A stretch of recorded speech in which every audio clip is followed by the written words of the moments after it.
coming in here.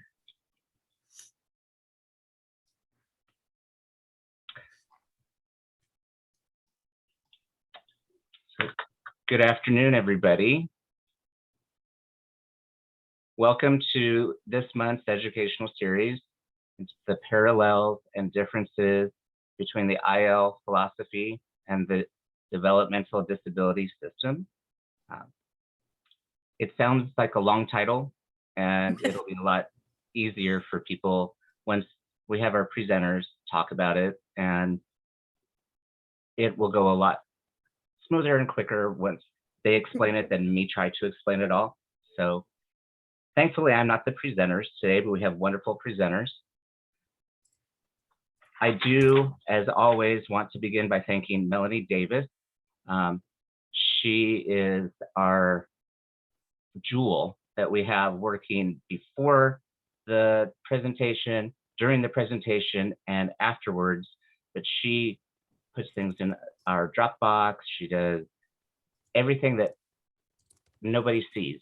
She is just amazing. So everybody always give Melanie a silent thank you or a loud thank you.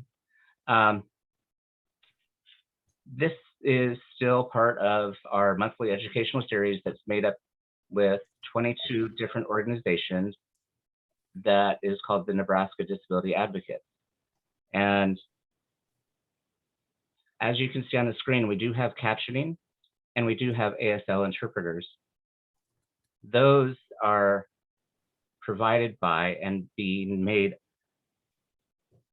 available by some of the people that are part of that Nebraska Disability Advocates. And so I do want to give a shout out not only to the Nebraska Silk, but also to the ARC of Nebraska, the DD Council, the NCCD, which is the Nebraska Consortium of Citizens with Disabilities, and the Brain Injury of Nebraska, who have really helped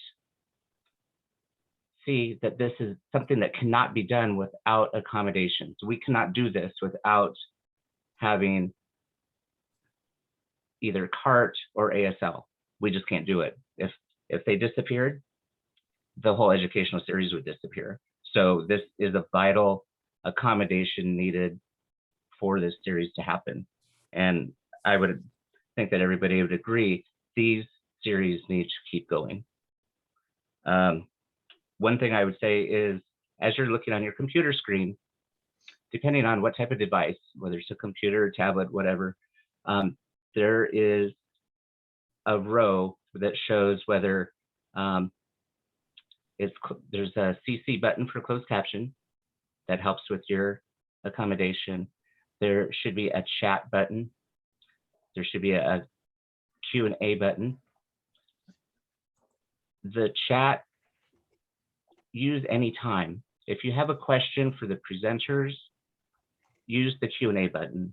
That would be the best way to actually have them see what you want to ask. Otherwise, it can get lost in the chat, but sometimes the chat can go for a long time and it just gets lost. So use the Q&A button for questions. I'll come back later and I'll talk to you about next month's exciting series. But right now I want to introduce our moderator for this month, which she's a wonderful person. You probably know her. Her name is Jen Miller. And so I'm going to hand this over to Jen and have her introduce the presenters. So thank you. All right. Thank you so much, Don. Thank you to everybody for being here. We really appreciate your time. So like Don said, we are discussing a very important topic today, and it is a mouthful, but it's okay. The parallels and differences between the independent living philosophy and the developmental disability system, and in ways we can, better integrate them. So both of these systems serve people with disabilities, and it's important to know what they are. So you're going to be getting an overview of these two systems today. And you're also going to learn about the similarities they have and the differences between them. So our wonderful speakers today are Mary Stockwell and Irene Britt from Independence Rising, and Mark Smith from the Monroe-Meyer Institute. Mary and Irene will be sharing information about independent living, which you might hear called IL, I think, in this presentation. And then Mark's going to be sharing information about developmental disabilities, which you're going to probably hear referred to as DD. So we are so excited about having these speakers today, and we look forward to learning with them. So we're going to get started. And I'm going to have Mary and Irene, can you tell us about your agency first? And then Mark can tell us about his, and then we'll dive in. Thanks, Jen. Okay, so I'm Irene Britt. I'm the Executive Director of Independence Rising. Independence Rising has been around since the early 1980s. We're one of 2 independent living centers in the state, the League of Human Dignity being the other independent living center. We serve 50 counties in central and western Nebraska. And I'm going to apologize ahead of time. I kind of have some wind noise. I have a little bit of bird noise. So I apologize for the background noise. I can do nothing about either one. So please put in the chat if you can't hear me clearly, and I'll try to do better here. Independence Rising, we've also been known as the Center for Independent Living of Central Nebraska. It's still our legal name, but we've been doing business as Independence Rising for about the past 10 years. So we go by Independence Rising. We're a 501c3, a private nonprofit. We have grant-funded services, which are independent living services, and we also have fee-for-service programs. The agency started back in, like I said, the early 1980s with Sid Cook. I had the pleasure of knowing Sid Cook and Judy Freeman. They were great people. Sid started the agency. He was a person with a disability, Guillain-Barré syndrome, and I think he had gotten swine flu in the military. So he used a wheelchair for mobility. He was oxygen, a pretty severe disability. And he was just really a groundbreaker in our part of Nebraska. It started in Grand Island, Nebraska. They had 4 or 5 employees back then, and they did provide independent living services and a few other fee-for-service programs. Today, we have around 70 employees, and we are spread out over the 50 county service area, as well as with our fee-for-service programs. We offer some of those statewide. They're outside the IL grant-funded services. So I've worked for the agency myself about 21 years, and I've been the director since January of 2017. The independent living services are consumer-driven services, and independent living centers are non-residential. So they don't provide residential services per se for individuals. We meet people where they are. We do have offices, so they can come into our offices and work with us if that's what they choose to do, but we don't provide living arrangements for the consumers we work with through independent living service program services. Independent living centers are found in all 50 states. Nebraska happens to have 2 other states have multiple independent living centers. The IRLU website has a map of all 50 states. So if you're interested in independent living centers in every other state, you can look at IRLU and you could find a map there of all the independent living centers. We serve individuals with self-disclosed disabilities that are living in the community, or they want to transition to community-based living from institutional living. And we work on their self-chosen goals. So they choose the goals they want to work on to live in independent living, and we help them facilitate those goals, help connect them to resources. It's very unique depending on the individual. So we meet people where they are and work on what they want to work on. And we also serve consumers with disability, again, self-disclosed. They don't have to have that Social Security determination of disability. We work with those consumers across the lifespan and across disabilities, so multiple disabilities. And Mary, I think Mary, were you able to share we have a handout. It's not going to really be as we're presenting a PowerPoint, but it is all the information that we're presenting for the most part is in that handout. So I think Mary was going to provide that handout in the digital Dropbox or whatever's available there. So, yes. Okay, and I will turn it back over to Jen, who can turn it over to Mark for a little bit about what Mark does and who he works with. Thank you so much, Irene. That was great. I've learned already. Thank you. Good deal. Thank you. All right, Mark, can you tell us a little bit about the Monroe-Meyer Institute? Thanks, Jen. Well, I'm Mark Smith. Probably a few of you know me, a few of you don't, but those of you who know me, please don't talk to those who don't, because, you know, there's enough bad out there to go around. But joking aside, I'm on the faculty of the Monroe-Meyer Institute, which is a unit of the University of Nebraska Medical Center. We're technically an institute attached to the University of Nebraska Medical Center. We are part of the University Center on Disabilities Network. They're typically called UCEDs, University Centers for Excellence in Developmental Disabilities. There have been other acronyms. It's just kind of what we do. As with a lot of things in our world, if you go to one university center, you've seen one. The Monroe-Meyer Institute is unique to other centers, but there are centers in every state, and several states, based on population, have more than one center. California has 3, for example, but in Nebraska, we have one center. It's located at the University of Nebraska Medical Center in Omaha.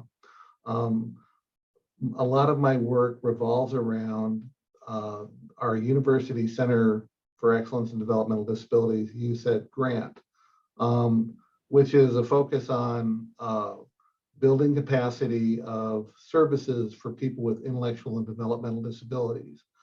And I guess one of the main difference, I guess, as we talk about comparisons and contrasts between the two systems, an intellectual or developmental disability is one that is acquired by the individual before the age of 22. So it's something that you're either born with or acquired during your childhood or your very early adulthood. There are things that are seen as an intellectual or developmental disability, and that's what we focus on in terms of our service. We do provide services here, and our services, as unique to other centers, is really focused on allowing professionals who are entering different areas of allied health and other areas of the medical field to get their clinical service requirements met in order to move on to their chosen field. So we have 15 different disciplines here, ranging from genetics and developmental medicine to occupational therapy, other allied health therapies, psychology, you name it. We have a lot of students that come through here. So we're primarily, in our capacity building efforts, we're primarily focused on teaching and preparing people for the work world. In the University Center program that I work in, we do a lot of work with leadership for people with lived experience. So individuals with disabilities, family members, and the like. We run a number of different projects in terms of working with students in university settings, in terms of providing resources and support to parents and families. It ranges widely. A little bit about the Monroe-Meyer Institute. It's been around for a long time. It started out as the Meyer Children's Rehabilitation Institute back in the late 50s, early 60s. And that is one of the things that is unique about our setting is that we've been very pediatric. We've been very child focused over the years. That has changed. We've gone towards more adult services as we move forward. And I think our University Center program is kind of spearheading that movement, which is great because as the parent of a child with a disability, I can tell you he was a child and then he grew up and now he's receiving adult services. That's very welcome. It's very exciting to report we moved into a new building this past year at 69th and Pine Street in Omaha. So we're on the UNO Pacific Street campus. But what that's allowed us to do is really expand our efforts and look at some new cool things that we can do. We brought pediatric dentistry back. We brought ophthalmology in. We're doing health work with Special Olympics. And we actually have room where we can actually are not sitting on top of each other. Our old building on the UNMC campus just was ready to be replaced, and it will soon become a new hospital tower. We've been a university program since the 60s. It's gone through several iterations, but the one thing within the last 20 years, which is my tenure at Monroe-Meyer, is that we've expanded this idea of advocacy and leadership in terms of training and support, also involvement in legislation and policy and other areas of importance to the intellectual and developmental disability space in Nebraska significantly. So when I started, there was one person, me, who was doing that work, and now we're up in the, between 40 and 60 people. I lose track because some of our programs are expanding so quickly that it's just difficult to track. But we're trying to increase our footprint in terms of supporting people with lived experience to achieve their best goals for themselves in terms of finding where they want to live, the work that they want to do, and supporting them to the best they're able in terms of their individual capacity. And so it's an exciting time here because we see our programs expanding. We're in our new setting. I should mention too, we are fortunate in that we have a network of university centers of programs that are called LEN programs that are leadership focused. We have one of those as well, along with research centers, which is something that we're aspiring towards to do a lot more in the research area around intellectual and developmental disabilities. We partner with two other programs. We partner closely with the Developmental Disabilities Council in Nebraska and Disability Rights Nebraska. Disability Rights Nebraska has a strong advocacy focus. And although we all do all of the things, we do advocacy here as well, but that's one of their primary focuses. The Developmental Disability Council is looking at how we can improve our systems of support and services. While we all do that, that's kind of the three federally funded partners that we work with. But we also work with and partner with our disability service system and work to try and improve and innovate in that area.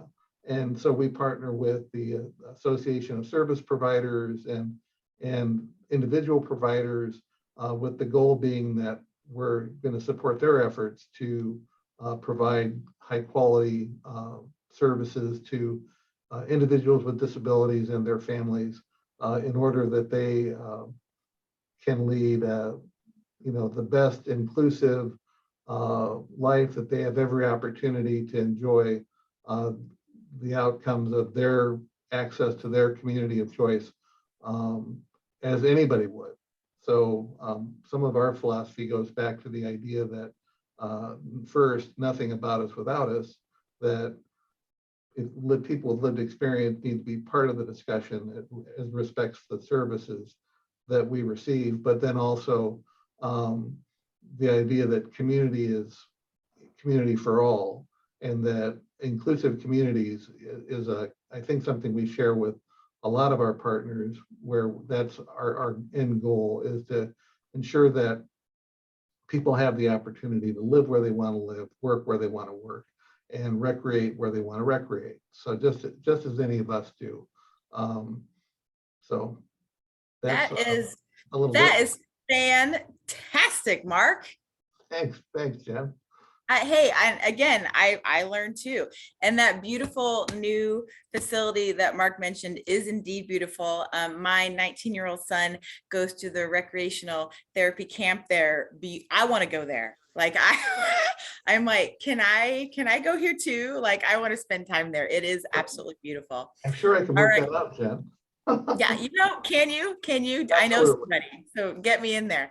Okay, thank you so much. Okay, so next we are going to hear from Mary, and she's going to talk about the independent living philosophy. And then I believe she's also going to talk about kind of the first core area of discussion. So what our great speakers have done is they've broken up the discussion into some core areas, and there's 5. And so you're going to hear some back and forth, so you get information both about IL and DD in regards to all the core areas. So it's going to be a lot of good learning today. So Mary, I'm going to hand it to you. You can tell us about philosophy, and then I think the first core area of discussion, I think information and referral. So thank you.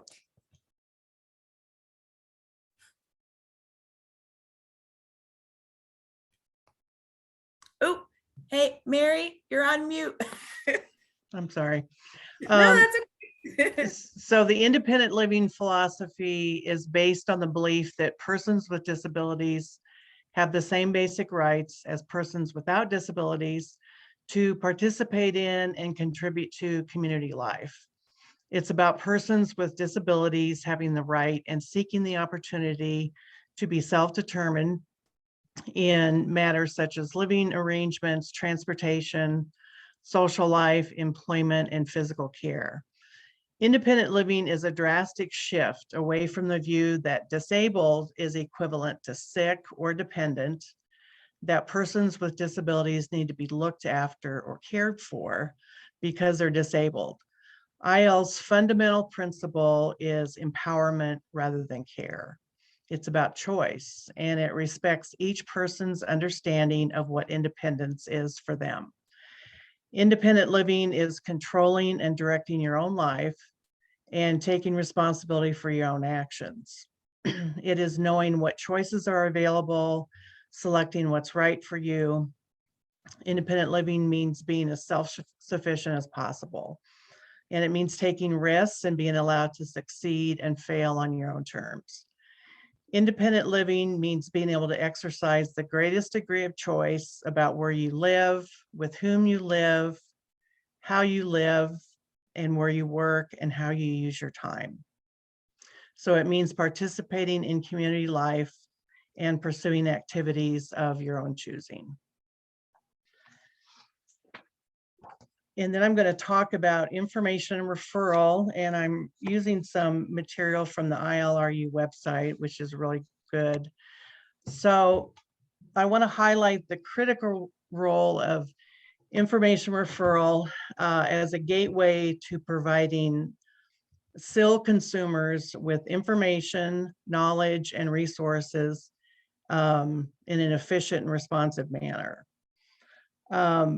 Why is INR a core service? It's really a primary means to promoting consumer empowerment, and it supports an individual's capacity for self-reliance and self-determination.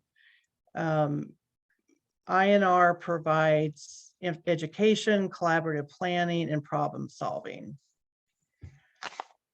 ILRU website uses the term the human approach, the first point of entry. And I find that very true in our independent living program. And that might come in the form of a reception person answering the phone, or an independent living specialist picking up a call in an office, or talking to someone who comes in the door. Also meeting people out in the community. And so our staff for SILs need to be prepared to talk to those individuals about information referral. Consumers may be looking for a specific service. They might just be doing some investigating. They might not be familiar with what a SIL is. So in some cases, we direct those individuals to a core service specifically. And then we offer resources offered in the community. And those might be housing, employment, financial assistance, healthcare. assistive technology, or durable medical equipment. A big part of information referral is really customer service. And I really stress this with the staff that I supervise, because they might be the first person that that individual talks to in this process. And so we want to be sure and provide the correct information in a timely way, in a manner that the individual can understand it and use it. So customer service is very important. And part of that is listening to the consumer's issues, letting the consumer talk without interruptions, and being non-biased with our suggestions, and really make the consumer feel like they've been heard. Communication skills are really important. Being able to really relay information clearly and concisely to consumers. And then being able to, if it calls for it, meeting face-to-face and communicating well with that person. Sometimes when consumers call an office, they might be emotional, might be upset about a situation. They could be angry about maybe something that's happened to them. And so, we're helping to make that individual feel heard, helping to de-escalate if that's the case, and really let them vent, find out what their struggles are, and then help them utilize resources. And then in a lot of cases, follow up at a later date with those individuals. So we want to offer timely follow-up calls that really show consumers that we care about their situation. So information referral really leads to good community collaborations, I found also. And so that's an important part of the INR process. And often an information referral will go beyond INR, and that individual becomes a consumer of our agency, and then we provide other core services. So it's really an entry point. And I'm particularly passionate about information referral because I've just seen the impact when consumers call an office and they feel like that somebody listened to them. They may have been calling around to different entities and maybe haven't had a good experience all the time. So when you can connect with a consumer and get them to the right resource, it's just really powerful for the consumer and for the staff person talking with them. Thank you. That is great. Thank you so much.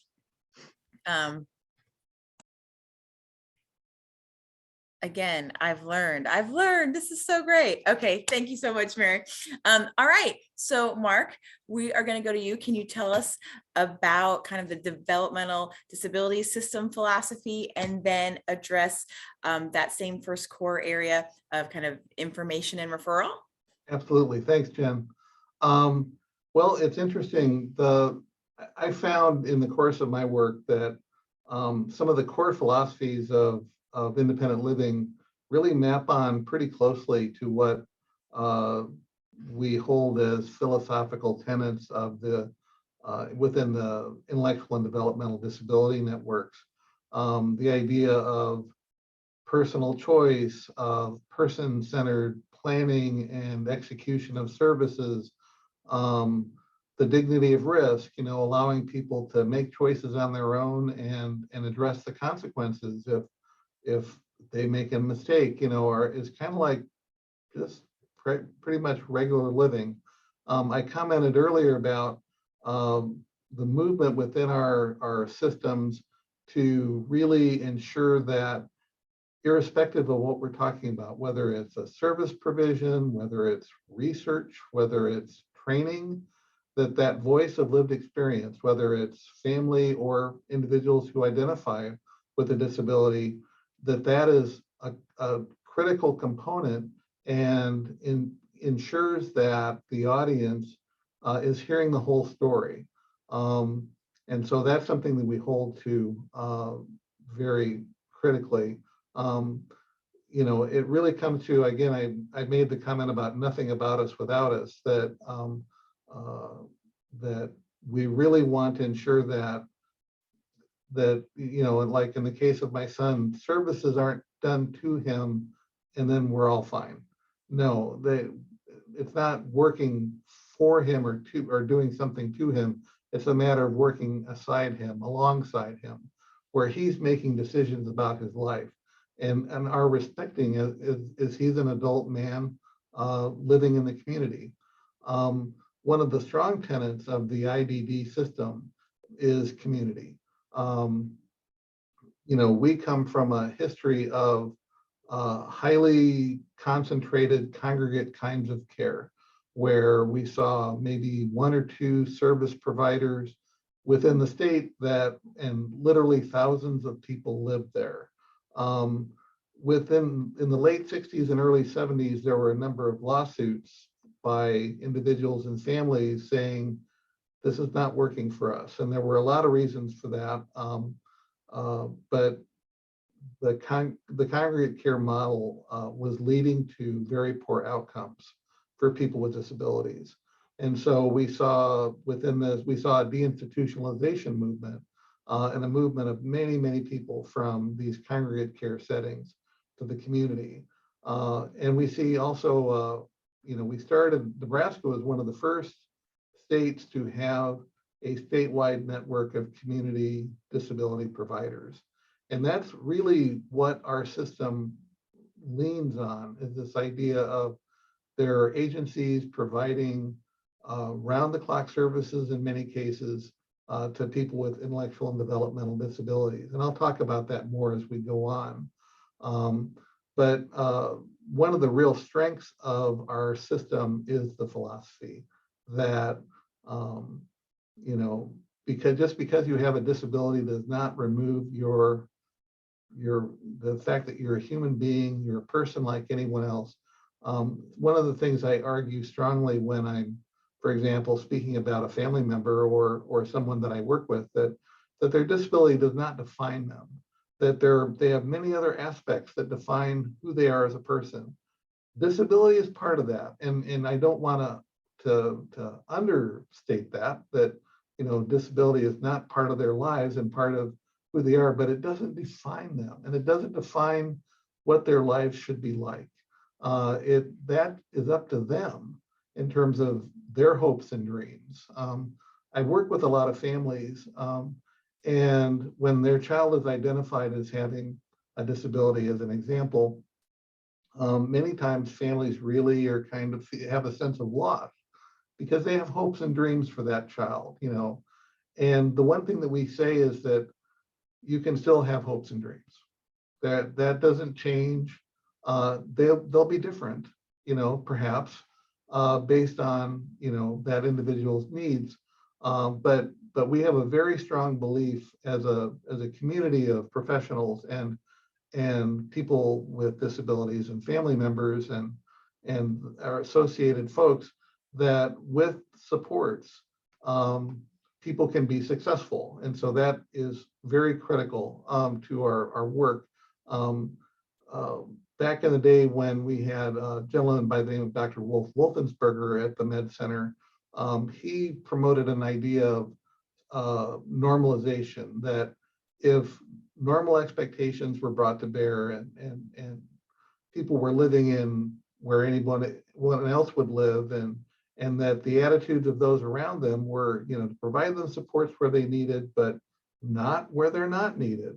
And to, again, put the person in the forefront and to individualize the services that they're receiving, that those folks would have and experience the best outcomes for their lives.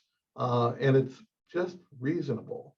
It's like, go back, I was watching the Benjamin Franklin miniseries on public television, which I recommend, because he doesn't speak to disability, but he speaks to core tenets of our country that speak to the idea that liberty for all, equality for all, and all means all.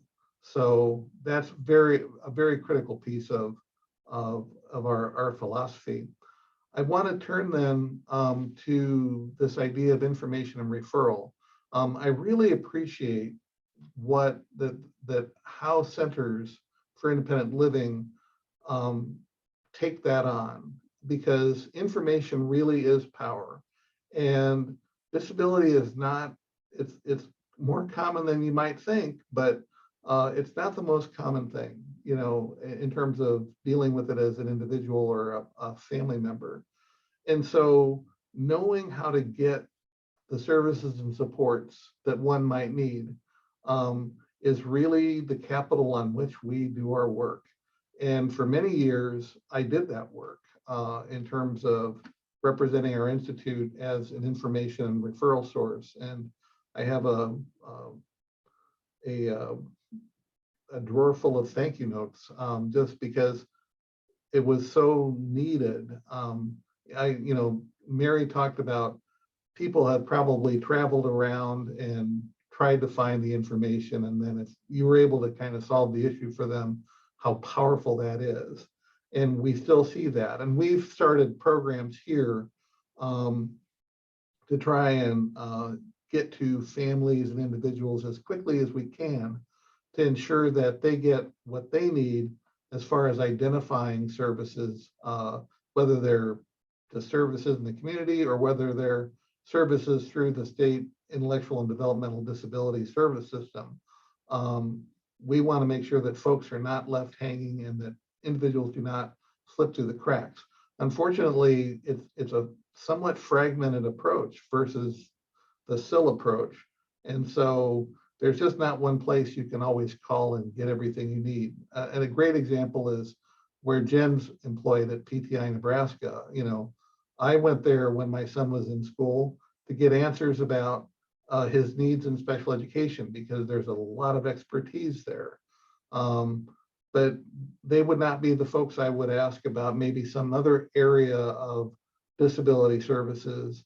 And so one of the things that we've done at Monroe Meyer is we've begun participating with the Aging and Disability Resource Center network across the state that includes on the disability side, not only the area agencies on aging, but also Easter Seals, the League of Human Dignity, the Brain Injury Alliance, and the goal being that we try and serve as that informational resource for individuals and families who are needing supports. Within our network of services across the state, a lot of this historically has been taken on by services coordinators. If you are entering DD services in Nebraska, you are assigned a services coordinator. And historically, that person was more of an advocate, you know, in terms of, and their role has kind of changed over time to being more running the meetings and making sure the billing's going through. And the really good ones are still doing this, but we're seeing less of that. So it's, and I'm not being critical of services coordinators. Many of them do just awesome work. It's just more a matter of we've moved away from, again, being that critical informational resource and making sure that that's widely available. And so, like I say, here at Monroe Meyer, we're working with Title V of Nebraska and with the Early Development Network, working with young children with disabilities to try and get families tuned into the services and supports that they will need to meet their child's needs. And then ideally, we'll see that continue to move on through the age range to adults. But that's where we want to go. We're not there yet. And the goal being that, you know, again, working with the Aging and Disability Resource Network, the goal being that where whoever calls, whomever they call, they get to who they need, when they need, and then it becomes this idea of a one-stop shop. But we have not been there. We're trying to move there. And I really appreciate what the SILs are doing in that it's just a component of everything they do in terms of working with the folks that they serve. We do not have that. We are kind of spread, but we're trying to take steps in the direction of being more, providing that information at critical times.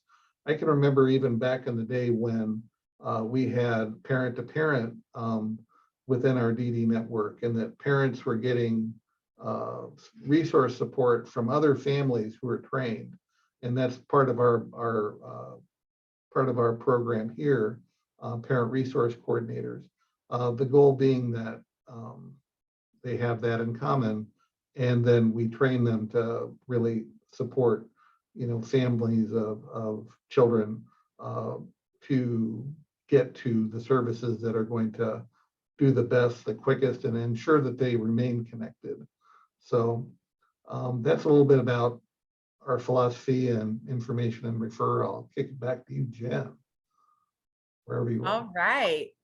Thank you very much. Great information. All right. So we have 4 other core areas that we're going to have discussed. And I believe Irene is going to take those on. So I believe first up is independent living skills training, that area. So I'm going to let Irene take it away. Oh, All right, Jen. thank you, Jen. Jen, there is a question if we want to answer that now. Okay. Yes. Do we have I'm looking for the question. Oh. I'm looking for the Here, question. I'll read it. Kathy Hull says, why does the state work so hard to keep these 2 communities separate? Thank you so much for reading that, because I don't see it in my okay, so thank you. Sure. Now I see it. Don, you're amazing. I- Like Don said, so why does the state work so hard to keep these 2 communities separate? Great question. And a difficult one to answer. Do you want to start with that, Irene, or do you want me to make a few comments? Go ahead, Mark, Okay. you can. Given the similarity of histories of the beginning of the IL movement within the US, as well as IDD community services within the US, one would think that while these are parallel systems that are performing a lot of the same supports for people with disabilities, that we would be talking more and we would be more interlinked. And historically, that has not been the case. I don't have an answer for where we were in the 70s, 80s, 90s, or even the early 2000s, because they really were separated. I do know that the Administration on Community Living, that oversees not only independent living, but intellectual and developmental disability services nationally, purposely moved the administration for community, or the administration related to Centers for Independent Living and the administration for intellectual and developmental disabilities kind of in parallel within the Department of the Administration for Community Living. And my thought is that was purposeful, with the idea being that historically we haven't talked, and we need to, because we are doing a lot of similar work. We can complement each other's on a state-to-state basis. And so I think some really smart folks finally stepped up. In terms of why it's kept separate, that's harder to tell. I do know that we've taken steps towards being more interactive with our Centers for Independent Living partners like the League and Independence Rising over the last several years, in formal and informal ways, in order to, again, because of the, the core mission of what we do being essentially very similar. I don't know, do you have additional thoughts to that, Irene? That would be my best take, I think. Yeah, and I think one thing is we serve a diverse group of people with disabilities, so we're not focused really on a targeted area. So we'll serve anyone with a disability with a self-disclosed need because they have disability for community services, where I think maybe Mark's area is a little bit more targeted on the disability community they work with. So we work with people with intellectual and developmental disabilities, but we also work with everybody else with a disability and across that age range. So I'd say that's one thing. We are just federally funded, so we don't have those state funding pieces also, so we don't really interact or run into each other there. I would say really historically, at least for me being in this position, we probably in our fee-for-service programs will run across partnering opportunities with more people in the world of developmental disability in that capacity, because we're working then with a targeted group more so than this vast group. So those are just some of my ideas on that question. But the more partnering we do, the community partnering, I think the better that is. Also, we actually have one of the parent resource coordinators from Monroe Meyer that's housed in our office in Scottsbluff. So we do have that partnering there, that we're sharing some office space there. Yeah. Mary, did you have? Go ahead.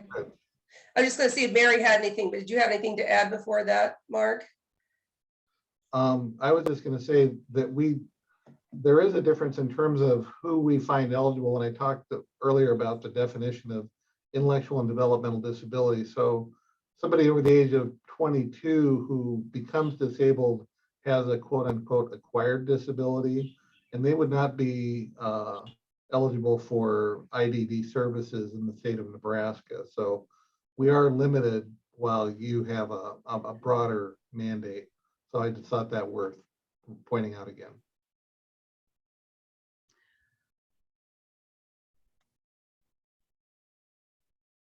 Yeah, I think Irene, I think you stated that well, the difference with this broad population that we serve, and then the fee for service kind of brings us in collaboration with different groups.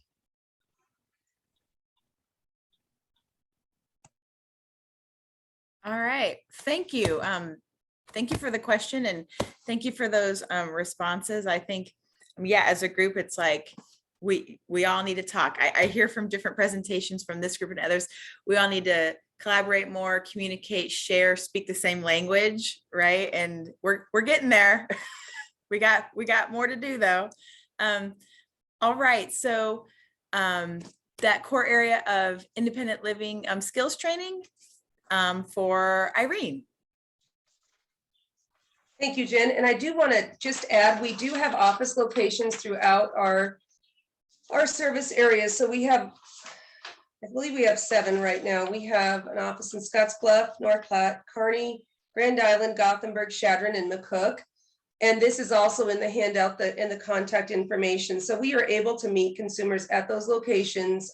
Really where we meet to work on goals is where a consumer is most comfortable. So I did want to add our office locations, but just to back up a little bit, information and referral that Mary explained, that core service, the 1 out of the 5 core services we need to implement as part of being a federally funded independent living center. Information referral can be provided to anyone. The other 4 core services are provided to people with disabilities. So that's just one nuance I was going to mention. So if you wanted just to find out about a resource, you're welcome to call our office. Anyone can, but if you wanted help with independent living skills, then you need to identify as a person with a disability that needs help with a community-based living goal. And then from there, Mary would take a referral, get some information. We try to match the person as closely as we can with an independent living specialist. So I just wanted to make that, I just wanted to note that at least. So. And Irene, I am so sorry. Really quick before the thought is gone, I'm so sorry. Sure. We had just one more question. It was kind of a piggyback off that original question that you guys were answering. And the question is, could you give some examples of how the two communities kind of, you know, these programs are separated. And does that make sense?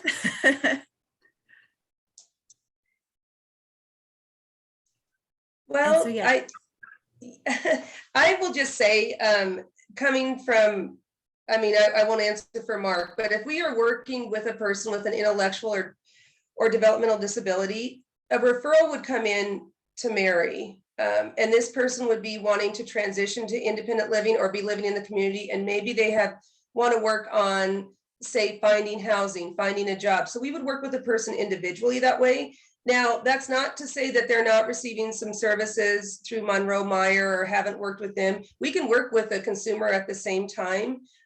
So we can collaborate that way, but it's really based on the individual and the individual being served, unless there's some kind of other big project or program going on. And I can give an example. It maybe would not be UNMC, but it would be that population. A few years back, we had a classroom to courtroom initiative that developmental disabilities, Kristen Larson helped bring to our part of Nebraska out here in central and western Nebraska. And so we very much collaborated on that, held meetings, brought the education piece to it, and tried to make that really an advocacy effort in the area. So it's kind of piecemeal. I can't say we always would do this, but we will run into each other. It has been, or if there's a big project we're going to collaborate on together. That has been my experience, but I'll let Mark take what his experience is. Thank you. Yeah, the systems are set up differently in terms of, I mentioned that federally there's been an attempt to kind of push the systems closer together, but there are pieces, and I think we'll get to some of these as we go along, where we see like how we're funded and how we deliver services. Like within the IDD service network, that looks significantly different from what SILs do. And so I think some of the difference has to do with the fact that the systems were developed along considerably different lines and kind of focused on some different outcomes. So I think that leads to some of the difference. Again, but the fact that we're talking about two networks that are serving people with disabilities is, that's indisputable. So the fact that we should be, need to be, would benefit from closer dialogue and collaboration. And at Monroe Meyer, we've worked to that end. But I think there's still a lot of work to be done. Yeah, thank you. I mean, doing trainings like this is helping to bring us together in the communication and collaboration. So yeah, thank you. All right, I'm gonna give it back to Irene on that next core area. Okay, and Jen, I'll try to keep us moving along. I'm trying to be cognizant of time, so Oh, no, you're doing great. Okay, I will go through our other 4 core services. Mary again touched on information referral. So I'm going to touch on independent skills development. But before I touch on that specific goal, I do want to explain that we call our staff that work in the independent living program independent living specialists, so ILS. And this is also on the handout. So the independent living skills specialist can help with a variety of goals. The consumer is going to, when we meet with the consumer, they're going to develop their own goals, but their goals are going to fall into one of these 4 core services, or they could be information and referral. We could stop there, but then we wouldn't, if it's information and referral, usually that doesn't turn into a consumer of the agency. So that's just that gets a little bit more complex. If they get some information like Mary was talking about, and then they want to work on some more goals, then we would plug them into another goal in one of the other 4 core areas. Now, as you can see, we're meeting a person where they are, we're working with them on their unique situation. So it's not going to be a very stringent, this is what falls into this area of independent living skills training. It's going to be what that person wants to work on, the goal they create. So some of the areas of independent living skills training could include budgeting, financial management, grocery shopping, homemaking, locating housing, learning to cook, personal assistance management, or anything else really identified by the consumer. So it could be lots of different areas. Now, we never tell a consumer exactly what they should do. I mean, we don't tell them what they should do, what their goal could be. Sometimes if a person just says something like, okay, I want to get a job, and they have no idea where to start, we might make some suggestions of saying, hey, I see these might be your options. Or as an independent living specialist, they might say, you know, I'm a person with a disability. When I tried to get a job, this is what I did and it worked for me, but here's some other things. So we help them look at their options.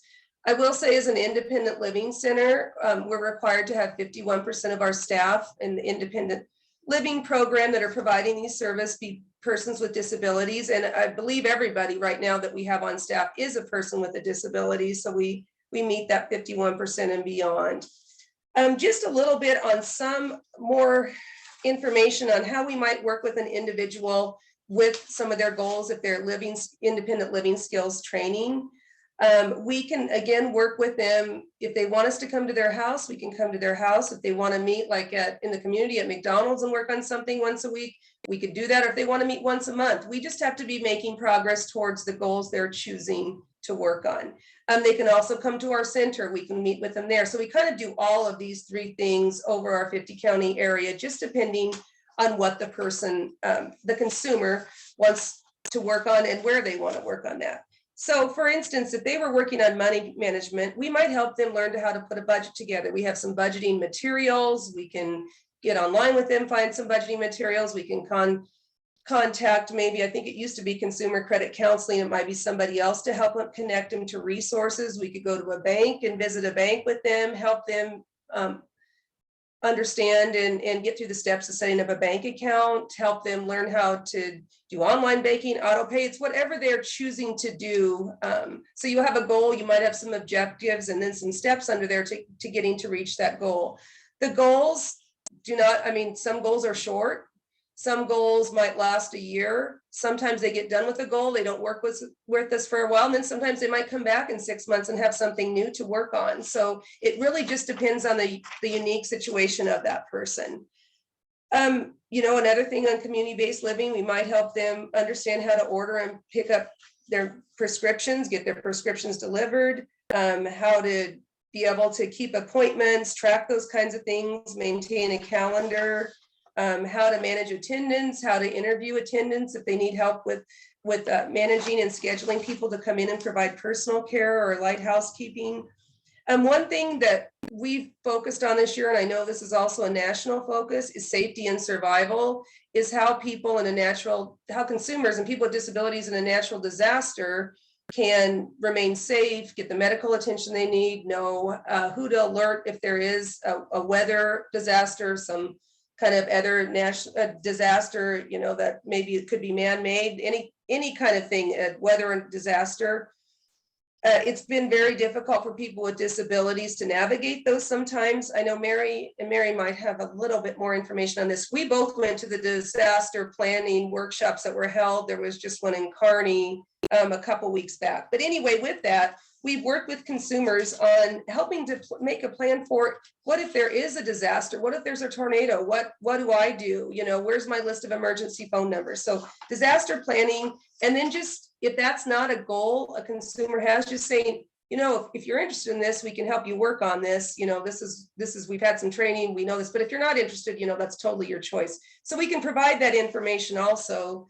And, you know, and they might say, yep, I do want to do that, or nope, I'm not interested. But we do have that, I guess, skill development for our independent living specialists. And we really try to keep them trained and current with current trends and training that will help the consumers we work with. So Mary, did you have anything to add? And feel free to jump in there because you work with this every day now. So if you have anything to add, go ahead and add anything. No, not right now, but. Okay, do you have a quick question before I turn it over to Mark to give some information about that core area? But the question was, is that skill building that you mentioned done with formal programs like DD, or is it more informal? And that's a good question. We work one-to-one with consumers.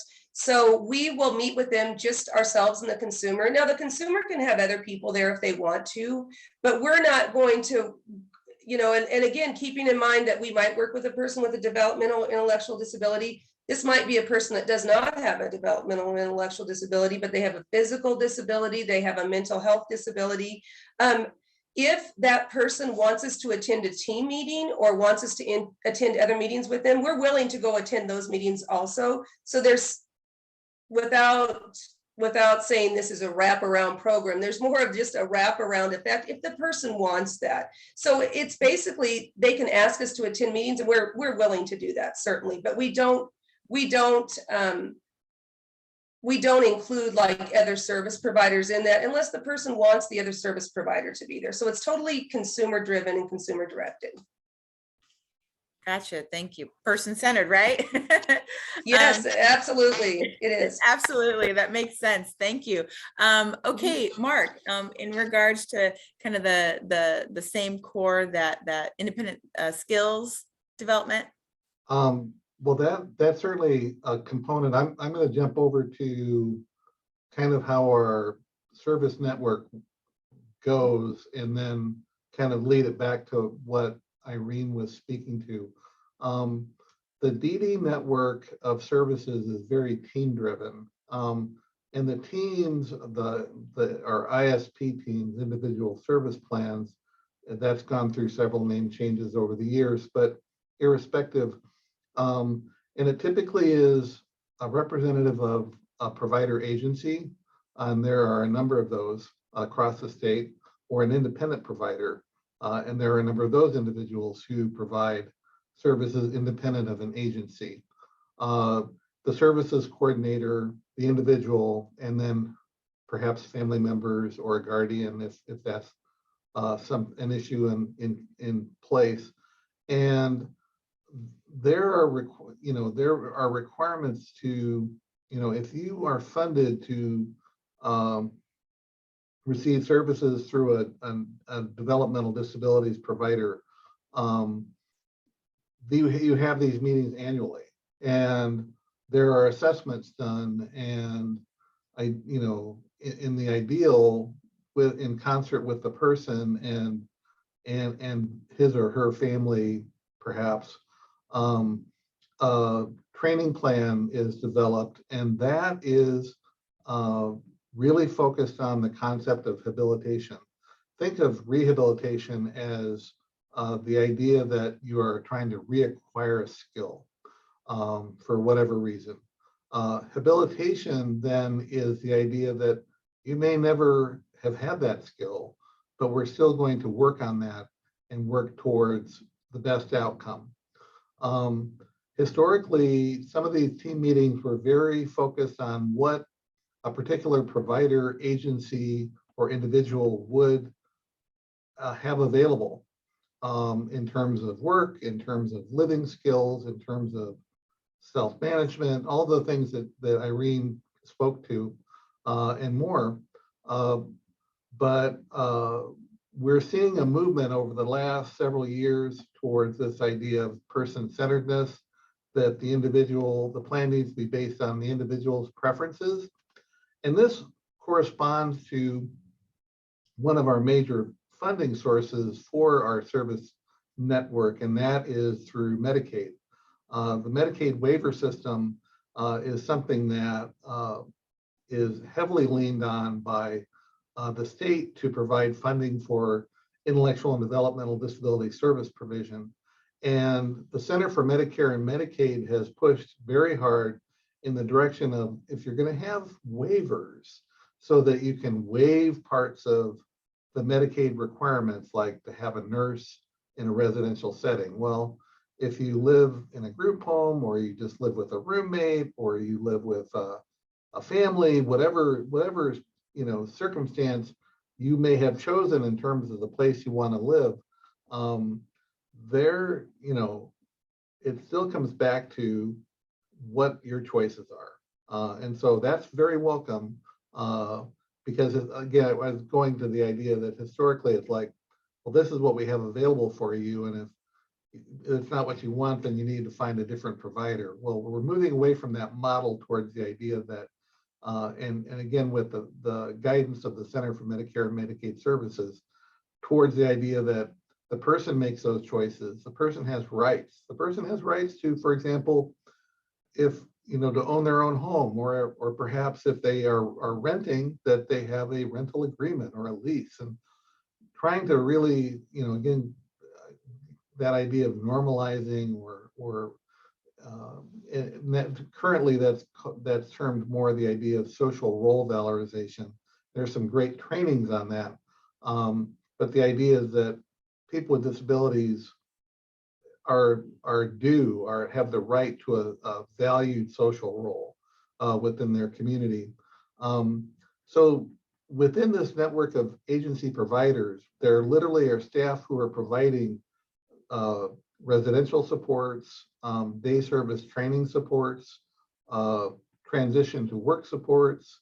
The idea being that we're trying to work towards increasing skill levels through habilitation training, and then ideally to the idea that the person reaches a degree of independence to the highest level possible as an outcome.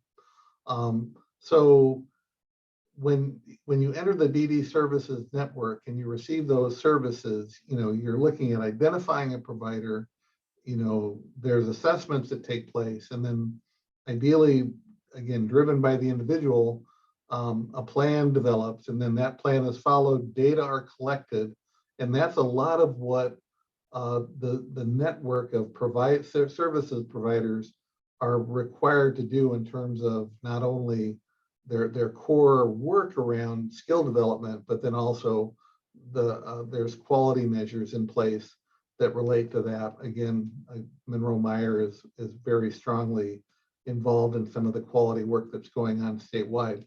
So it's a little bit different in that we have agencies where they're providing supports directly where the person lives, and in terms of teachers and support personnel, in the same way with work environments where a person's receiving work training, and transition specialists where the person might be transitioning to a less restrictive setting based on their progress.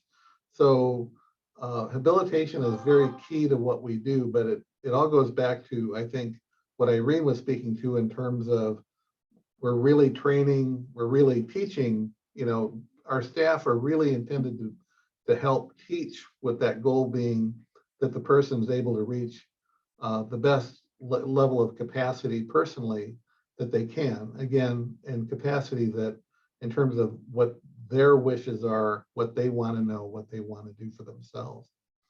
So I'll stop there. All right. Yeah, thank you. Thank you very much. Okay, so we still have a lot of great information to share, and we have 20 minutes. So I do have my phone out. I'm setting my timer. And I want to make sure we get through it all, because we have 3 more core areas to go over, and then a little information about funding. So we will do this, everybody. So next up, Irene, peer mentoring. Thank you, Jen, and just say, hey, your time's up. Okay, I will. On a little bit. So, and again, keeping in mind these core services they're based on the unique person. So some centers might have programs, offer services in different ways, but that's based on what the person needs in the population of where we're serving these individuals. So just keep that in mind as we go on through these, because some things like peer mentoring, you can have support groups, you might not have a support group. It just depends on what the center is seeing as a need and something that persons with disabilities want to see in the area that we're serving. So I'm going to start peer mentoring and networking, and we do a lot in peer. So again, we do a lot in peer with our federally funded, our grant funded services, and we also have some fee for service programs that all encompass peer. So I'm going to start with a quote from a person with a disability about what peer mentoring is. And it's just saying, recognizing that persons with disability need to work through the emotions brought on by acquiring or having a disability. So that's a direct quote from a person with a disability and what they saw as peer. So it is our belief as an independent living center that the most appropriate person to assist with this process is another person with a disability. This sharing of life experiences empowers the individual to live as independently as they choose. And Independence Rising offers one-to-one peer connection. And like I said, all of our independent living specialists have some sort of disability. So if a person wants that peer service or even working in independent living program services, Mary will try to match a person that's newly referred or a consumer newly referred with a person that probably will work together and has a similar experience with disability and navigating through services. So that's something we try to closely match people, but we also try to make peer connections, especially if they just want that peer service. Another thing you'll find out with the 4 core services, they overlap, so they're not siloed. So an independent living goal might be advocacy, it might have something to do with a goal of living in your apartment or finding an apartment. So all of these core services overlap a certain amount. We feel that participants and consumers can be helped most effectively by others who have been there and done that. So they have that experience again. By sharing how they have dealt with and overcome struggles and challenges related to their disability, participants learn, grow, and become more independent. And both parties benefit from the opportunity to interact with each other. And I'm sure Mary could share more on this too, and we probably don't have the time, but Mary has a weekly staff meeting, so she will bring, everybody comes together and with confidentiality and HIPAA, we can discuss, hey, I'm working on this goal and this is what I'm finding. Even our independent living staff are learning from the people they work with. They may not have known about a program. They may not have known about a benefit that can benefit them also as a person with a disability. There are 2 types of peer support offered with Independence Rising. We offer individual peer support like I have been talking about. And that can be with anybody again. So a person with a physical disability, we would try to pair probably with another person with a physical disability on our staff. Maybe that person needs to be able to get Medicaid to have some medical services so they can help them through that Medicaid process, helping them apply for Medicaid expansion, those types of things, helping learn what pharmacy, maybe that delivers, in their town, all those things that they may have already encountered. Mental health services, and another kind of murky area. So if you're a person with a mental health service and you want to join a support group, or you have dual diagnosis and you also have maybe an issue with addiction, then we can help connect you. A person that's working with them can help connect them to those resources that would meet their needs there. We also provide some support group through peer, and that is again through one of our parent groups, a parent support group. So parents of children with disabilities, primarily behavioral or mental health, but it's inclusive so other people can join. So we also have a group of peers there that meet twice a month just to kind of do some self-care things, discuss what has worked for services for their children with disabilities. So we also offer that at our Gothenburg office, but we have a Zoom offering so parents across the state can join that if they choose to. Some benefits of peer support and peer. Go ahead. I'm sorry. Go ahead. Can you sum it up in 30 seconds so we can? I can. Just some benefits and then our peer program. So some benefits of peer support and mentoring: overcoming learned helplessness, empathy, creating listening skills, and problem solving together.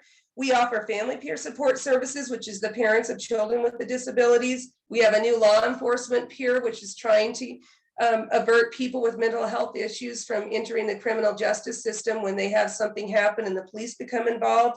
And then we also have Peer Link, and that's in Scottsbluff.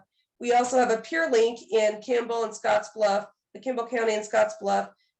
So it's a connection through behavioral health with adults with the mental health issues, and we connect them with the peer. So I can stop there. Yep, that was it anyway. So got done. Oh, that is so great. It's so needed. Thank you. Okay, Mark, Yes. what do you got for peer mentoring? And I'm setting my timer. Okay, I'll be quick. This is one where I'm just jealous of the Independent Living Network, because this is something that they've built into their system of services and supports. We see peer mentoring and networking in terms of trying to put families together, trying to, put people with disabilities together, but we're also trying to build that idea of connections to community. So not only peer mentoring, but also connecting to, and being places where anyone goes and anyone can get information, irrespective of having a disability or not.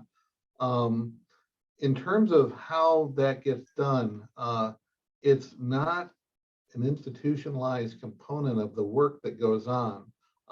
Historically, if the services coordinator provides support to the individual and their advocate or family member, but that's less the case now. And we have had a number of initiatives over time, like People First of Nebraska, in terms of different family to family efforts in Nebraska, but it's not something that really has been a durable component to our work, and it really needs to be, because I can tell you as a parent, I got the best information about meeting my son's needs from another parent that I was paired with the goal being that I could find out things in terms of access, because accessing services can be terribly complex, depending on how old the individual is, what kind of disability they have, and what services are available out there, and what you have to go through to get them. So those are extremely valuable pieces of information, and I wish we were better at doing that. I can tell you that within our university center, with our partners, and with the state as well, and with other advocates like the ARC of Nebraska and other traditional advocacy partners, we're pushing for that idea of I can get the information that I need, and I can get it from either a peer mentor or from a network partner. Again, I've commented about the Aging and Disability Resource Center as being a way that we're trying to get information out there, but I just wish that we had something like this within our network, because I recognize the power of the model and what it portends in terms of the outcomes for people with disabilities served through independent living. Absolutely. Thank you. And you know what? This is great for our next core. It kind of goes right into it, is advocacy. So Irene, can we have you touch base on this advocacy? Yes, and I am sorry. I am having internet problems, so I'm on my phone. So I'm not going to show my picture right this minute because I'm afraid I'll go out altogether. This wind has created a fiasco for internet here. So, okay, so for advocacy, centers offer individual advocacy, systems advocacy, and self-advocacy. And I'm just going to kind of explain what those are and give an example for sake of time. So individual advocacy is an action on behalf of, for, and most importantly with an individual, which may include confronting unacceptable conditions that infringe upon daily living. So for example, an independent living specialist may work with a consumer that is experiencing housing discrimination. So they might go in and kind of work with that landlord and that consumer on trying to help that consumer get what they need. So they can work with individuals on behalf of individuals, as long as the individual is there to help advocate for the rights of the individual. Self-advocacy addresses specific issues in one's own life by advocating on one's own behalf, like filing a complaint or talking to local government to get sidewalks installed in your neighborhood. So we would encourage a consumer and help them with skill development to be able to go out and advocate. And again, maybe talk to the city office. We could practice with them, role model, actually go in the first meeting and help them meet with the city and say, hey, this is what's going on in my neighborhood. I need this sidewalk installed. And then that consumer, when they're ready and feel like they have the skills, they can take it from there and start advocating for themselves. So we help them be able to become self-advocates, become that self-advocate. And then systems advocacy, as a center, we really try to monitor what's going on in the disability world, benefits, the rights of people with disabilities, not only in the state, but the national level. So we work to create change within a system, agency, or jurisdiction. This can include speaking out on policy, laws, and practices that affect people with disabilities. I will have one disclaimer: we can't lobby.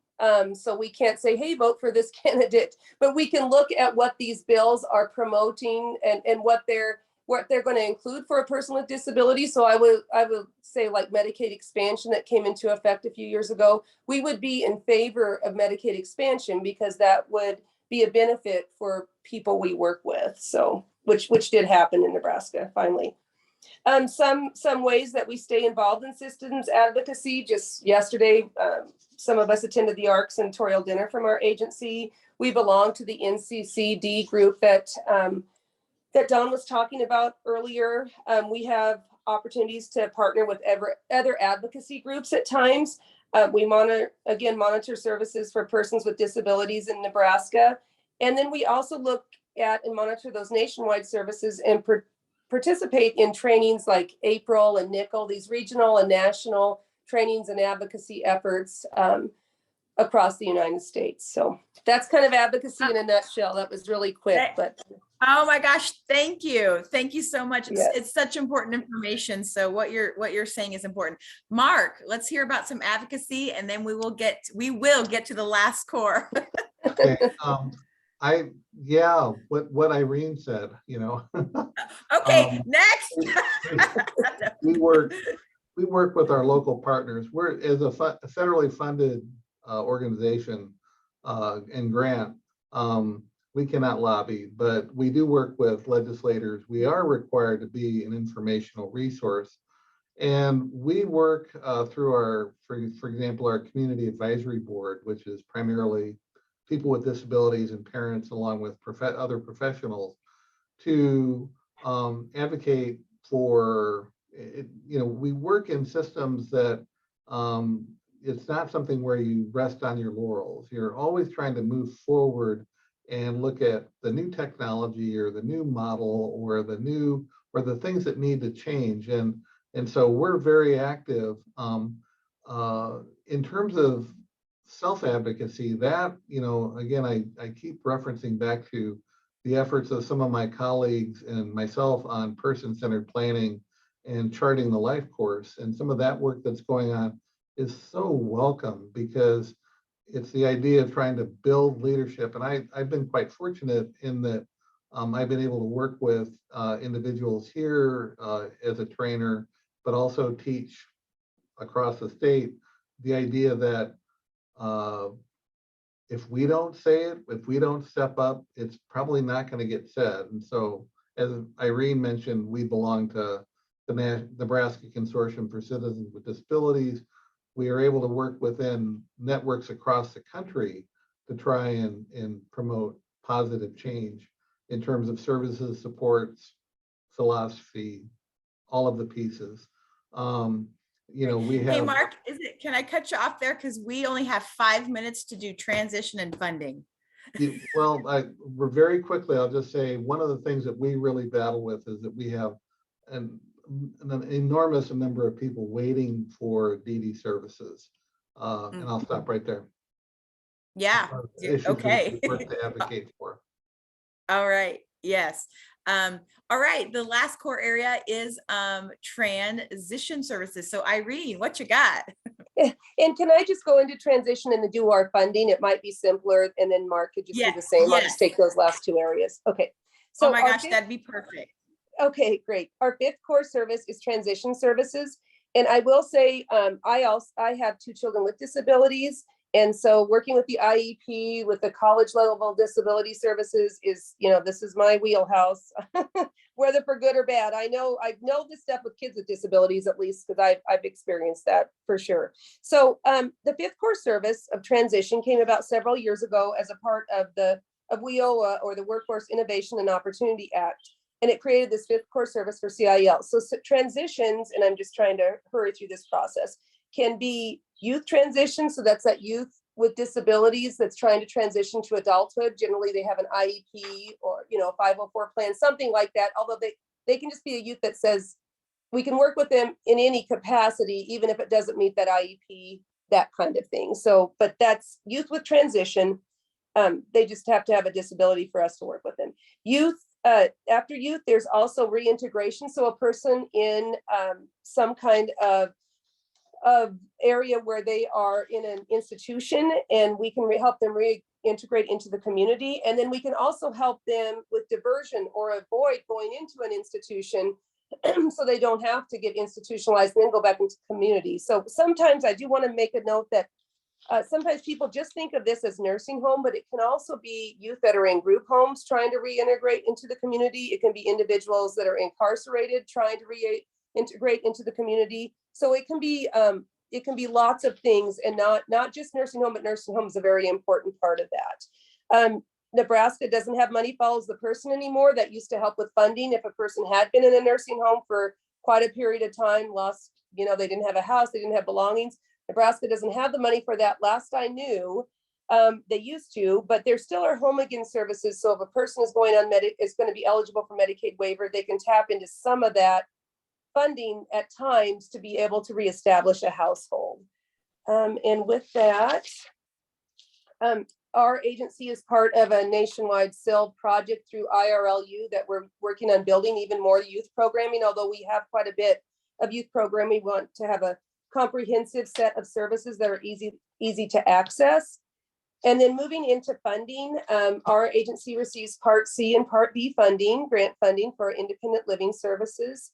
And ACL is the oversight for that funding. And then we also have fee-for-service programs with contracts through Department of Health and Human Services, Children and Family Services, through respite, through probation, and state behavioral health and regional behavioral health services. And we are also entering into our new endeavor with our youth shelter that's in Maxwell that will have several of those funders for youth stay as they're transitioning to independent living. So that's it for me. Wow, that is great. Okay, Mark, can you wrap us up with transition and funding, briefly? Well, transition is a component of disability all through the lifespan. And so a lot of our work goes from transitions from everywhere from like 3 to 4 year olds to transitioning from high school to adult living, to transitioning from more institutional types of settings to the community. That's work that I did back, gosh, in the 70s and 80s to a greater degree than I do now. So, I mean, that is a component of what we do, and we try and work, like, for example, with schools who are developing transition planning for students with disabilities as they move towards their 18th birthday and their transition work in schools. And we try and make sure through our advocacy that there's a place for them to go, a place for them to get services once they're done with school. I would add, from a funding side, within we're really funded differently. We utilize state general funds to fund state DD services. Programs like Monroe Meyer are much more grant-based and contract-based, but our DD network agencies and independent providers are funded through state dollars, which are augmented by Medicaid waiver dollars. And we work very hard to try and get as much federal match in order to stretch every penny as far as we can to make sure that as many people are served as possible. But as I noted a moment ago, we still have a lot of folks that have been waiting for a long time for services, and it's a matter of identifying new Medicaid waiver slots in order to fund the services for those individuals. So Director Tony Green has done a great job of trying to address that, but we have a lot of work to do. And I'll stop there because it's getting late. All right. Oh my gosh. Thank you so much. We did it, everybody. We did it. I just want to thank our speakers for their expertise, for your time. This information is needed. So thank you, Mary, Irene, and Mark. You're wonderful. And Jen, I want to thank you. You did a wonderful job in moderating. And thank you to the AFL interpreters and to the captioner. And then I just want to preview for next month, May 5th.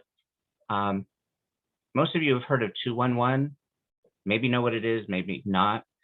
We will have presenters from 211 and also answers for family, or answer for families.